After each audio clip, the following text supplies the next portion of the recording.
গতকালকে থেকে একটা জিনিস আমি একাই হিসাব নিকাশ করে মিলাইতে পারতেছি না। বাংলাদেশের মধ্যে সবচাইতে সিকিউর জায়গা হলো প্রধানমন্ত্রীর দপ্তর।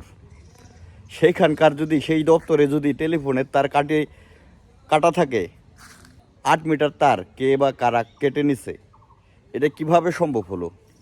এত বড় সিকিউর জায়গায় তার চুরি হয়ে গেল। বাংলাদেশ কি বাংলাদেশের জায়গায় আছে নাকি অন্য কিছু হয়ে গেছে? এই চিন্তা ভাবনা করে আমার রাতে ঘুমও হচ্ছে না। যদি প্রধানমন্ত্রীর দপ্তরে টাইম বোমা ফিট করে দেয়, তাও তো কেউ জানবে না। যদি সেখানকার টেলিফোনের তার চুরি হয়ে গেছে, কি একটা অবস্থা! আমাদের দেশটা এরকম হয়ে যাবে এটা আশা করতে পারি নাই।